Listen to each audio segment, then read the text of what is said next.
नमोस्तु नमोस्तु नमोस्तु। हे गुरुदेव, मेरा प्रश्न यह है कि आजकल बहुत से चैनल में, व्हाट्सएप पर, यूट्यूब पर स्त्रियों के अभिषेक को लेकर एक धारणा बनाई जा रही है कि स्त्रियां अभिषेक क्यों नहीं कर सकती हैं। इस बारे में आप स्पष्ट रूप से समाज को अवगत कराएं कि यह शास्त्रों सही है या नहीं। रजनी जैन का प्रश्न है कि आजकल इलेक्ट्रॉनिक मीडिया के माध्यम से ये बहुत बताया जा रहा है, बताया जा रहा है कि स्त्रियां अभिषेक करें, ये आगम प्रमाण है। क्यों नहीं करती, क्यों नहीं कर सकती? करना चाहिए। हाँ सुनिए, दो परंपराएं वर्तमान में जीवित है। अब कौन सी सही कौन सी गलत, ये दोनों परंपराएं हम आपके सामने बता रहे हैं। निर्णय आपको स्वयं करना है, मुझे नहीं करना है। देखिए, जो तेरापंथी कहलाते हैं वे अपना तर्क देते हैं कि स्त्री को अभिषेक नहीं करना चाहिए, और 20पंथी अपना तर्क देते हैं कि अभिषेक करना चाहिए। अब 20पंथी क्या तर्क देते हैं?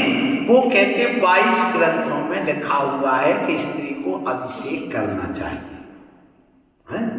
और उनमें कहते हैं पहला तर्क कि सपरिवार दिव्येण गंधेण दिव्येण नाणेण दिव्येण आखेण दिव्येण कुफेण, दिव्य जल से, दिव्य पुष्प से, दिव्य गंध से, दिव्य स्नान से सब परिवार अभिषेक करते हैं, देव और देवियां।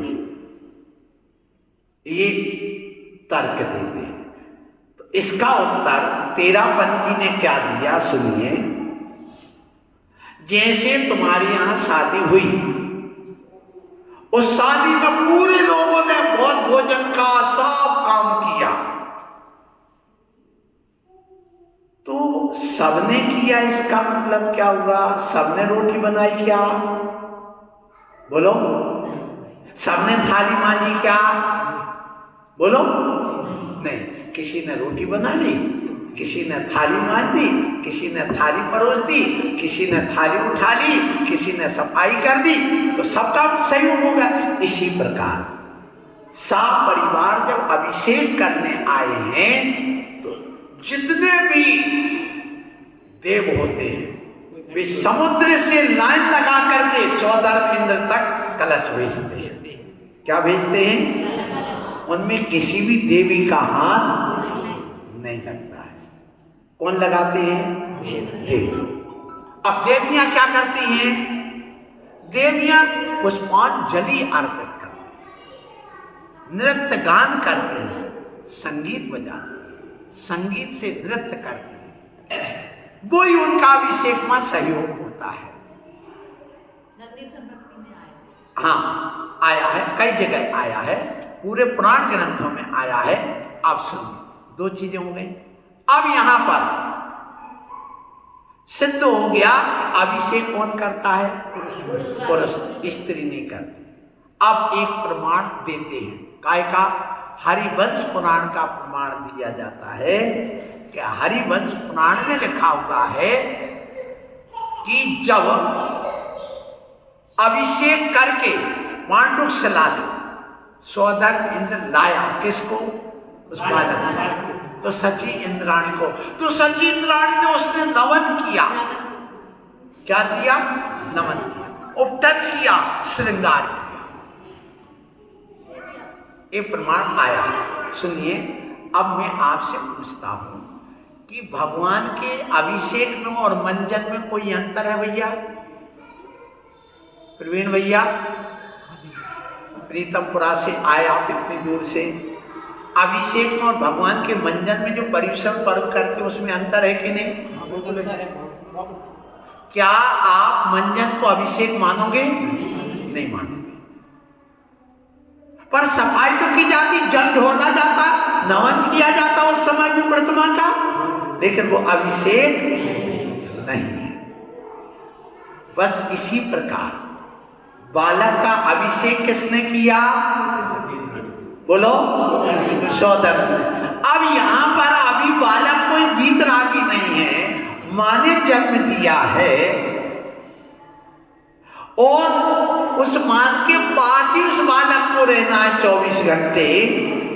तो यदि सती इंद्राणी ने उसके श्रृंगार के पहले उपटन वगैरह करके और उसको नौन कर दिया तो अभिषेक नहीं माना जाएगा।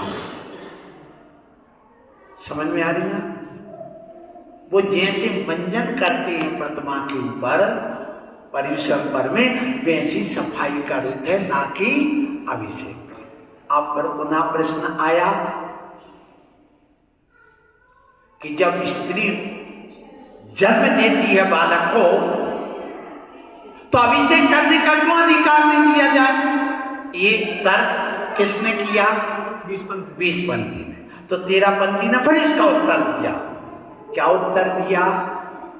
ये बिल्कुल ठीक है कि बालक का अभिषेक वहां पर और प्रतिमा के अभिषेक में भी अंतर है। क्या कह रहा हूं? प्रतिमा के अभिषेक में, मुनि के अभिषेक में और साधु के स्पर्श में बहुत बड़ा अंतर है। क्या अंतर है? सुनिए। स्त्री अशुद्ध है ये कभी मत कहना।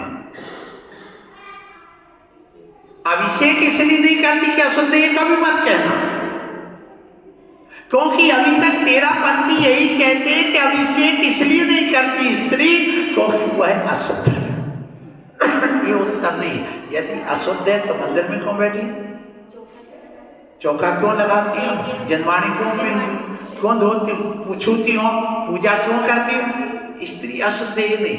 हाँ, अशुद्ध होती 4 दिन के लिए, बाकी अशुद्ध नहीं है। सुनिए, तो फिर क्यों नहीं करती है? अब पर प्रश्न आ जाता है, जब अशुद्ध नहीं है और बालक को जन्म दे रही है तो अभिषेक करना चाहिए। बोले नहीं कर सकते। क्यों? जैसे तीर्थंकर के वैराग्य की पालकी कौन उठाता है? बोलो, पुरुष माने मनुष्य उठाते के देव? मनुष्य उठाते। क्यों? उनको संयम लेने का अधिकार। तो इसी प्रकार से सुन लो, स्त्री क्या तीर्थंकर बनती है तुम्हारे यहां? बोलो, स्त्री मोक्ष जाती है क्या? तो जो स्वयं तीर्थंकर नहीं बन सकती है, मोक्ष नहीं जा सकती है, तो उसको अभिषेक करने का भी अधिकार नहीं। जैसे वैराग्य की पालकी उठाने का अधिकार किसको दिया गया? पुरुष को, ना कि देव को, क्योंकि उसको संयम लेने का अधिकार नहीं। फिर बात उन्होंने अपनी सिद्ध कर दी किसने?